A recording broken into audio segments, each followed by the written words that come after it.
रवि मोहन शर्मा जी, दिल्ली से। श्री हरिवंश। हाँ जी, आपके चरणों में कोटि कोटि प्रणाम। महाराज जी, जैसे श्री जी की ओर बढ़ने का प्रयत्न करता हूँ, वैसे वैसे सांसारिक प्रतिकूलता तूफान की तरह घेर लेती है। गुरुदेव, ऐसी परिस्थिति में आपके श्री चरणों से प्रार्थना है कि आप हाँ, ऐसा होता ही है। कई बार सत्संग में कहा है कि दो प्रकार से बाधाएं प्रकट हो जाती हैं। एक तो कहो भारी अनुकूलता, जो आपकी रुकी हुई इच्छाएं हैं वो अनुकूल परिस्थिति पैदा कर दें जिससे आपका मन उसमें आसक्त हो जाए, आप प्रभु की तरफ ना चलें। एक इतना भयावह प्रतिकूलता पैदा कर दे कि आप डर जाओ, प्रभु की तरफ ना चलो। तो आपको डरना भी नहीं है और आपको झुकना भी नहीं किसी लोभ में। राधा राधा राधा, तो आप सारी बाधाएं पार कर जाओगे। देखो, एक किसी भी डिपार्टमेंट में जब कोई जाता है तो उसकी योग्यता बनाई जाती है। आप इतना पढ़े होना चाहिए, आप इतने ऐसे ऐसे ऐसे, फिर उसको पद दिया जाता है। ये भागवत पार्षद पद है। हरि पार्षद पद में पहुंचने के लिए संसार के समस्त दुखों को सहने की सामर्थ्य और संसार के किसी भोग में आकर्षित ना होने की सामर्थ्य ये होनी ही चाहिए। अब इसके लिए प्रोसेस शुरू हुआ, आपने कदम बढ़ाया तो दुख से शुरू हो गया या सुख से शुरू हुआ, दोनों बातें। सुख से शुरू, अनुकूलता अनुकूलता। जैसे पूज्य भाई जी महाराज जब तन्मयता के लिए तैयार हुए तो एक बड़े अरब खरबपति सेठ आ गए और उनका, भाई जी अब आप तो को तो पता ही है हमारी अवस्था, अब हम ये चाहते हैं कि आप कारोबार संभालो, बंगला गाड़ी और सब व्यवस्था है, अब आप। भाई जी ने कहा नहीं नहीं नहीं, ये सब हमें नहीं चाहिए, हम तो जिस मार्ग में चले। कोई भी वासना आपके हृदय में यदि है तो पहले अनुकूलता भेज दीजिए, लो भोगो इसको, काहे प्रभु की तरफ चलोगे, माया है ना। और अगर आप उससे हटे तो फिर प्रतिकूल डराएगी, बिगड़ेगा कुछ नहीं, ये तो पक्का समझ लो। भगवान के आश्रय में अमंगल नहीं होगा, पर वो भय इतना लगेगा कि फिर लगेगा यार कैसे चल पाएंगे। जैसे अपने लोग थे ना, तो नई अवस्था थी, लोग कटु वचन बोलते थे, कई कई दिन भोजन नहीं मिलता था, गर्मी सर्दी, कोई प्रोत्साहन देने वाला नहीं था। इन लोगों से ये कहते तुम लोगों को तो प्रतिपल प्रोत्साहन मिल रहा है, हम लोगों को प्रोत्साहन भी देना। बस एक निष्ठा थी कि मुझे भगवान से मिलना है, अब कुछ भी हो जाए, मुझे भगवत प्राप्ति करनी, कुछ भी हो जाए। तो हर दुख सहते हुए फिर आगे बढ़ने का बल मिला। और अगर हम पहले ही कह रहे दुख है, सर्दी गर्मी भूख प्यास, चलो घर में तो कम से कम माता पिता परिवार वाले अच्छे से भोजन देते हैं, रहने को मिलता है, अब ऐसे तो फिर भाग जाना पड़ता। इसमें डटे रहना पड़ेगा। जैसे वो नहीं थे कि आर्मी की 90 दिन की ट्रेनिंग होती है, कहे कितना ऐसा कुछ होता है, 12 महीने। हाँ, 12 महीना ट्रेनिंग में पास हमने देखा है। फतेहगढ़ की तरफ जब गंगा किनारे टहल रहे थे ना, आप तो चल रहे मोटरसाइकिल में, उनको पैदल दौड़ा रहे, जो सैनिक है उनको पैदल दौड़ा रहे, और पूरा सब लादे तू वो सब बोझा क्यों तैयार कर रहे हैं। वो बहुत प्यार करते हैं भारत के नागरिकों से, ऐसा क्यों व्यवहार कर रहे हैं, इसलिए कर रहे हैं कि दुश्मन तुम्हें नहीं बख्शेगा। तुमको इतना बलवान बनना है कि हर व्यवस्था के साथ दुश्मन की छाती पे चढ़ बैठो, ऐसे भारतीय सैनिक बनो। ऐसे ही हमारे विपक्ष में काम क्रोध लोभ मोह मद मत्सर, तो इतना जला के तपा के बलवान बनाया जाएगा कि आपको ये शत्रु परास्त न कर पाए। अब चलना है तो फिर चल रहा हिला। अब पहलवान बने और लंगोटा बांधा है तो फिर हर अंग तुम्हारा पक्का होना चाहिए, अगर कोई गड़बड़ हुआ तो हाथ पैर टूट जाएंगे। दूसरा, जब पहलवान विपक्ष में लड़ेगा तो कसर थोड़ी रखेगा। तो ऐसे ही कोई भी पहलवान गुरु अपने चेला को कच्चा नहीं, अगर ऐसे मारा बोले हाँ, तो बस वो हजारों बार वही मारेगा, क्योंकि यहां से तुम कच्चे हो। और जब हजारों बार में तुम्हारी गर्दन पक्की हो गई तो देखो पहलवान लोग या पैर के घुटने से यहाँ मारते हैं, मारते ऐसे वो अपनी गर्दन। ऐसे ही भगवान का चेला भला कच्चा कैसे रह सकता है। आप चल रहे हो भगवान के पट्टा बनने के लिए, तो माया का हर प्रहार मुस्कुरा के सहने लायक भगवान बनाते। तो भाई अब इसमें तो रोना धोना नहीं होगा कि हमें बहुत कष्ट आ रहे हैं, हमारी बड़ी समस्या है। यही तो हमारी बहादुरी की कष्ट और समस्याओं को झेलते हुए राधा राधा राधा आगे निकल गए तो न कष्ट है न समस्या है। फिर आप भगवान के निजी पार्षद हो गए। या किसी भी भक्त का चरित्र आप बताओ जिसमें उसको कभी कष्ट न पड़ा हो। भक्त का भगवान का चरित्र बताओ। देवकी वसुदेव जी के यहाँ पर ब्रह्म परमात्मा श्री कृष्ण आ रहे हैं, ऐसे हैं, ऐसे तो कोई माता पिता बच्चा जन्मता नहीं है। भगवान के माई बाप के हथकड़ी बेड़ी पड़ी, कंस के कारागार में राक्षसी स्वभाव वाले, कहीं किसी भी तरह की कोई अनुकूलता नहीं, वहां भगवान पैदा हो रहे हैं। अब आप देखो, महाराज चक्रवर्ती सम्राट हैं दशरथ जी, उनके आप हाहाकार मच गया। 14 वर्ष का वनवास, दशरथ जी का प्राण त्यागना, आगे चल करके वन वन भटकती हुई सिया जी का हरण होना, क्या क्या। तो ये लीला चरित्र पढ़कर हमको धैर्य रखना चाहिए कि जब भगवान अवतरित होते तो मृत्यु लोक में लीला होती, हम तो जीव हैं, हमको तो सहना ही है, और फिर अपने कर्मों का ही हमारे सामने भोग आएगा, अलग नहीं आएगा। कोई न कोई हमारे कर्म है जो हमको विपत्ति दुख दे रहे हैं। सहते हुए राधा राधा जपो, आगे बढ़ो, पीछे मुड़ना नहीं। इस मार्ग में पीछे मुड़ने के लिए ही ये सब प्रेरित करेंगे। दुख सुख आकर के अरे छोड़ो, चलो संसार कितना ही, पीछे मुड़ गए तो फिर क्या रह गया। बहादुर वही जो कदम आगे बढ़ाता चला जाए, ये बड़ा वीर पथ है, भक्ति मार्ग बड़ा वीर पथ है जी। आदित्य चतुर्वेदी जी, फरुखाबाद। महाराज जी, आपके चरणों में कोटि कोटि प्रणाम। महाराज श्री, आत्मा अमर होती है लेकिन शरीर मर जाता है, फिर आत्मा दूसरे शरीर में प्रवेश करती है, तो क्या वो अपने साथ पुरानी यादें, पाप व पुण्य ले जाती है? अगर नहीं तो हम कैसे कहते हैं कि पुराने कर्मों की सजा मिल रही है? इस पर प्रकाश डालिए महाराज। वैसे आत्मा तो अजन्मा है, निर्विकार है, कभी ना उसमें कोई विकार हुआ है, ना है, ना होगा।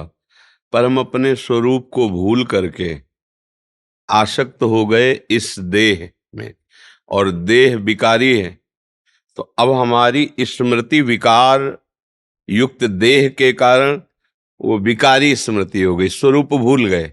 जो हमारा आत्म स्वरूप है वो भूल गए। देखो, आप इस शरीर में रह रहे हैं, कभी सोचा कि आपका स्वरूप आत्मा है? आप जब देखते हो दर्पण में, तो क्या कभी देखते हो मिथ्या है, हे झूठा शरीर है, ऐसा देखते हो क्या? मैं ही हूं, ऐसा देखते हो? कैसे आत्मज्ञान हो जाएगा? कैसे आत्मस्मृति प्राप्त होगी? आप आत्म विस्मृत हैं तो आत्मा को बातों से थोड़ी जान जाएंगे। उसके लिए साधना होती है। साधना करके शरीर राग त्याग कर हृदय पवित्र हुआ गुरु कृपा से, वो अपने स्वरूप में स्थित हुआ, काम खत्म, न जन्म न मरण। अब अगर आसक्ति है तो जिस आसक्ति को लेकर के हमारा शरीर छूटता है, हम उसी आसक्ति से अगला जन्म प्राप्त करते हैं। ये क्रम है। जैसे रिक्शा चालक को हम जब रिक्शा कहते हैं, खड़ा हो जाता है और रिक्शा में कुछ भी बिगड़ता है तो अपनी हानि समझता है, यद्यपि उसमें बिल्कुल हानि नहीं हुई, रिक्शा वाले में तो हानि नहीं हुई, पर वो रिक्शा में आसक्त, उससे जीविकोपार्जन होता है। अब उसका कुछ भी खराब होना उसके लिए दुख का कारण है, यद्यपि उसमें तनिक भी दुख नहीं है, वो बिल्कुल अलग है रिक्शे से, पर वो रिक्शा उसके जीवन का आसक्ति का विषय बन गया, इसलिए वो खुद चैन उतर गई, कुछ खराब हुआ, वो दुखी हो रहा है। बस ऐसे ही निर्विकार आत्मा इस शरीर को स्वीकार कर लिया, विकारी शरीर, अब इसमें जो दुख सुख पाप पुण्य कर्म बनते हैं उसका वो भोक्ता बना बैठा है। अगर ज्ञान हो जाए तो आखिरी जन्म है, पर ये ज्ञान होता है भजन से। खूब नाम जप करे, गुरुजनों की आज्ञा में चले, अच्छे आचरण करे, तो हमारा हृदय पवित्र हो। जैसे निर्मल जल में, शांत जल हो, निर्मल जल हो, दो बात हो। अगर हलचल है जल में, निर्मल है, तो भी हम अंदर की वस्तु नहीं देख पाएंगे। शांत हो और निर्मल हो तो हम देख पाते हैं अंदर है क्या, जल के नीचे तह तक। ऐसे ही अगर हमारा हृदय शांत हो और निर्मल हो तो हम देख पाए कि अंतर तह में है क्या, आत्मस्वरूप है क्या। पर अभी तो हृदय भी मलिन है और चंचल मन है, दोनों बातें हैं। तो कैसे हमें अनुभव में आए? इसलिए नाम जप करो, अच्छे आचरण करो, सबकी सेवा की भावना रखो, तो हृदय पवित्र होगा, शुद्ध ज्ञान होगा, तब समझ पाओगे। समझ पा रहे हो जी? वैभव जी। महाराज जी, आपके चरणों में कोटि कोटि प्रणाम। महाराज जी, दूसरी उपासना वाले लोग राधा नाम नहीं जपते, वो अपने आराध्य का नाम लेते हैं, क्या उन्हें भी भगवत प्राप्ति होती है? बिल्कुल पक्की। ये तो हमने कई बार सत्संग में और यहाँ एकांतिक में भी कहा है कि देखो, हम तो जपते हैं राधा वल्लभ श्री हरिवंश राधा नाम, पर आपको जो गुरुजी ने दिया हो, जो प्रिय हो, वो जपिए। भगवान के सब नाम समान सामर्थ्य वाले हैं। भगवान के किसी भी नाम को जपने वाला, अपने गुरुदेव के द्वारा दिए हुए किसी भी नाम को जपने वाला, वो उन्हीं भगवान को प्राप्त होता है। कई बार बताया है, जैसे यमुना जी की धारा बह रही किसी को जुगल घाट नहाने में अच्छा लगता है, किसी को केसी घाट में, किसी को मथुरा विश्राम घाट में। पर घाट चाहे जितने तुम अलग अलग चुन लो, पर नहाना तो यमुना जी है ना। ऐसे ही भगवान के नाम जो चाहो, उपासना जो चाहो वर्ण करो, लेकिन जब आपको अवगाहन करने को मिलेगा तो वही भगवान है। भगवान 10-20 नहीं है, उनके नाम अनंत हैं, उनके रूप अनंत है, उनकी लीला अनंत है। समझ पा रहे हैं आप जी? प्रणव जी उड़ीसा से। राधे राधे महाराज जी, आपके चरणों में कोटि कोटि प्रणाम। महाराज जी, भक्ति और प्रेम में क्या श्रेष्ठ है? भक्ति में हमेशा कुछ भूल चूक होने का डर मन में क्यों रहता है? भक्ति ही प्रेम होती है, इसमें कोई ऐसा थोड़ी कि भक्ति एक अलग चीज है, प्रेम अलग चीज है। भक्ति ही प्रेम में परिवर्तित, जो गाढ़ भक्ति होती है उसे प्रेम कहते हैं। समझ नहीं पाए अभी? श्रवणम कीर्तनम स्मरणम विष्णुर्पाद सेवनम अर्चनम वंदनम सख्य आत्मनिवेदनम।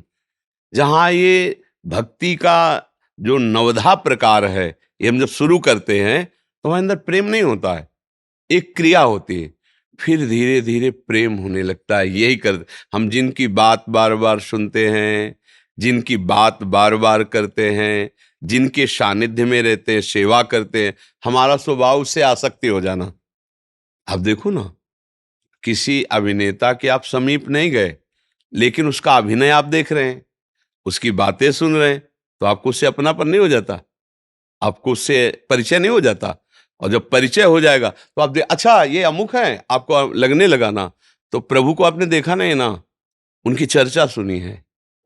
यही से शरणागति, श्रवण सुजस सुनिए आयऊ, प्रभु भव भंजन भीर, त्राहि त्राहि आरति हरन शरण सुखद। जब हम प्रभु की बात सुनते हैं, प्रभु की बात करते हैं, प्रभु की सेवा, प्रभु के प्रेमी जनों से प्रेम करते हैं, तो हमारा पहले श्रवण अलग था, अब श्रवण प्रेम में हो गया। अब हम अपने प्रभु की बात सुनते हैं। पहले था कोई होंगे प्रभु, उनकी शरण में जाना है, फिर कोई होंगे नहीं, वो मेरे प्राण प्रीतम प्रभु। यही गाढ़ भाव आया, प्रेम का प्रादुर्भाव हो गया। भक्ति ही जब गाढ़ स्वरूप धारण करती है तो उसका नाम प्रेम है। जब तक प्रेम नहीं प्रकट होता तब तक भक्ति एक साधन है, क्रिया है, और जब प्रेम प्रकट होता है तो भक्ति भाव हो जाता है। अब क्रिया प्रधान नहीं रह गई, अब वो भाव प्रधान रह गया। तो भक्ति और प्रेम में अंतर नहीं है। वही भक्ति जब भाव रूप धारण करती है तो उसे प्रेम कहते हैं, और जब तक भाव नहीं प्रकट होता तब तक क्रिया मात्र रहती है। भक्ति ही प्रेम है, प्रेम ही भक्ति, इसमें बिल्कुल अंतर नहीं है। हाँ, प्रारंभ से लेकर के अनुराग तक पहुंचने तक गुरुजनों की आज्ञा, गुरुवाणी की आज्ञा के अनुसार चले तो फिर वो प्रेम को प्राप्त हो जाता है, अनुराग को प्राप्त हो जाता है। नहीं तो खर्चा भी तो है। अगर आपको सही ज्ञान नहीं मिला, जो भजन साधन किया उसका संसार में खर्चा कर सकते हैं आप, कामनाएं करके, पाप करके आप उसे खत्म कर सकते हैं, फिर प्रेम कैसे प्रकट होगा? इसीलिए पहले साधन भक्ति, फिर साध्य भक्ति। भक्ति का बहुत बड़ा स्वरूप है। जिस समय भक्ति का रंग चढ़ेगा तो उस समय ब्रह्मभूता प्रसन्नात्मा न शोचति न कांक्षति समा सर्वेषु भूतेषु मद भक्तिम लभते पराम।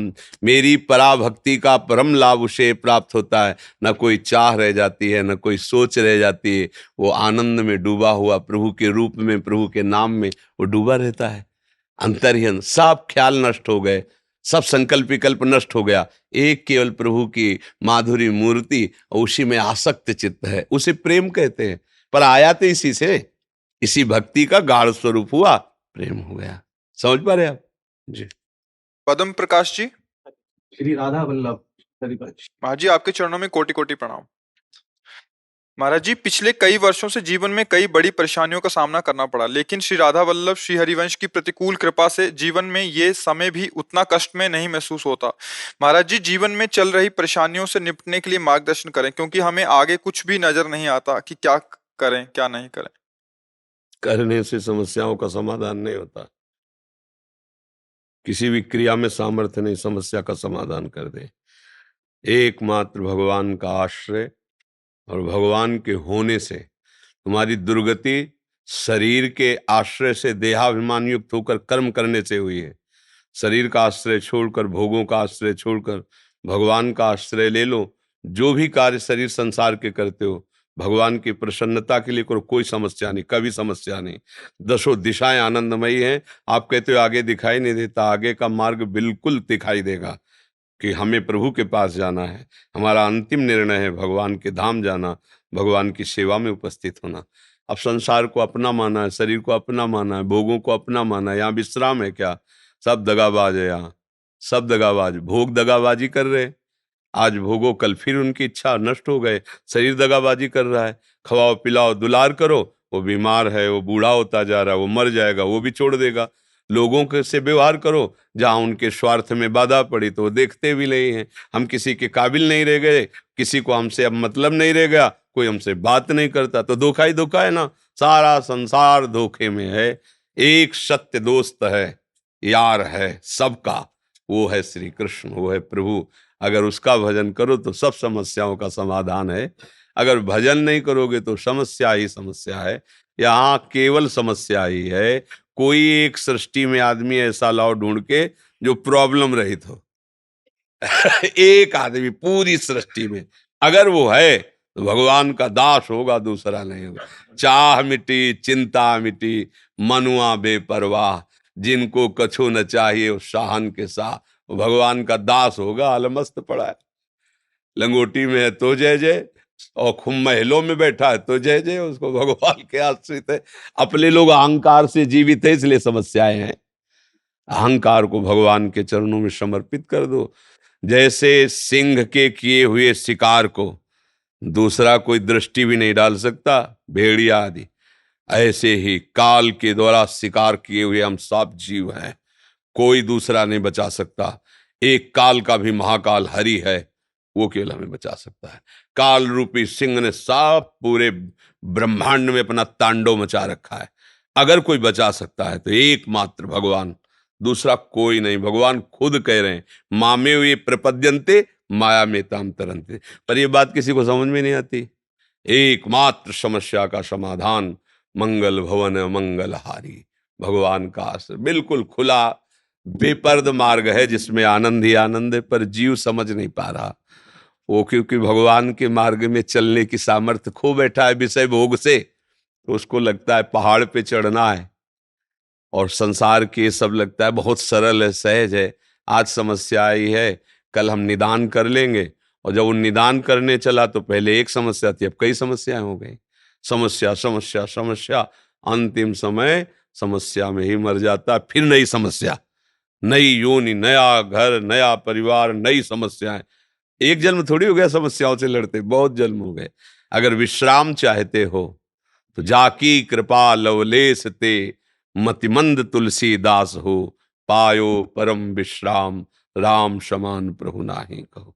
गोस्वामी जी कह रहे हैं, पूरी कृपा नहीं, एक लेस मात्र की कृपा भगवान की हमारे ऊपर हुई, परम विश्राम हो गया।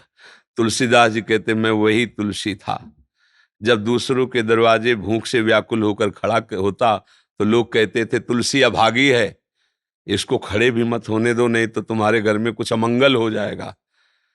और जब अकबर सम्राट ने ताज उतार के चरणों में रखा ना, तब यही कहा आज तुलसी राम का है, तो बादशाह ताज रख रहा है चरणों में। वही तुलसी है जो दूसरों के दरवाजे पे खड़ा होता था तो टुकड़ा देने के लिए मना कर देते थे। बस ये बात समझो, महापुरुषों ने अपने जीवन को अनुभव के द्वारा प्रकाशित। जब हम भगवान के हुए तो पूरा त्रिभुवन हमारा हो गया, और जब हम अहंकार के थे, अपने थे, तो कोई पूछता नहीं था। ऐसे ही हमारी सारी समस्याएं हमारे कर्मों के कारण आ रही हैं। अब हमारे कर्मों को कोई नष्ट कर सकता है तो भगवान है। भगवान ही कर्म संचित को भस्म करते हैं। तो भगवान की शरण होकर उनका नाम जप करो, उनके आश्रित रहो। हर समस्या को सहने की सामर्थ्य देंगे, हर समस्या से निकलने का मार्ग दिखाई देगा। यहां से निकलो, कोई समस्या नहीं। समझ पा रहे? अगर भगवान का भजन नहीं करोगे तो भैया हमें लगता है इस त्रिभुवन में समस्या ही समस्या है। दुखालयम अशाश्वतम, यहाँ समस्या ही समस्या है। हेमलता त्रिवेदी जी, दादा बल्लभ श्री हरिवंश। महाराज जी आपके चरणों में कोटि कोटि प्रणाम। महाराज जी, अगर यात्रा में जाना हो तो क्या युगल सरकार को प्रातः 2 बजे के बाद स्नान आदि करा के मंगला कर सकते? हाँ, अपने घर के ठाकुर हैं, ये सब नियम पूर्ण रूप से मंदिर में चलते हैं, अपने घर के ठाकुर हैं। जब अपने को जैसा लगे, जैसा समय मिले। मानो यहाँ सत्संग हो रहा है, अब 4 बजे, 4:15 बजे शुरू होता है, तो 3:30 बजे, 3 बजे ऐसे आना हो। अब वो अपने ठाकुर को क्या करे, सुबह उठा के विराजमान करो, मंगला किए, फिर आ गए, यहाँ सत्संग सुने, फिर चले गए, श्रृंगार किए। अपने घर के ठाकुर हैं, हमको हर समय अपनी चित्त वृत्ति उनमें जोड़नी है, उनमें लगानी है। ये ज्यादा जो नियम प्रणाली है, ये मंदिर महलों में होती है, वहाँ नहीं। वहाँ तो राइट टाइम पे सब सेवाएं होंगी। अपने घर के ठाकुर इसीलिए अपने घर के ठाकुर हैं कि हम जैसे चाहे, जब चाहे दुलार प्यार करें। उसमें थोड़ी होगा कि 1 घंटा लेट हो गया, अब राजभोग कैसे, नहीं नहीं। हमारा मन आया 2 बजे भोग लगा दिया। हमारे ठाकुर है, हमारे घर के ठाकुर है। हमारा मन आया 2 बजे रात के उठा के पवा दिया। अरे भूख लगी है ठाकुर जी को, हमारे मन में आया तो हम बना के पवा रहे, अपने ठाकुर है। इसीलिए तो अपने घर में सेवा विराजमान है, वो हमारे ठाकुर है। हम अपने भाव के अनुसार दुलार करेंगे। तब जैसे कहीं जाना है या सत्संग आदि, तो फिर उसमें ऐसा कर लें, अपने घर के ठाकुर हैं।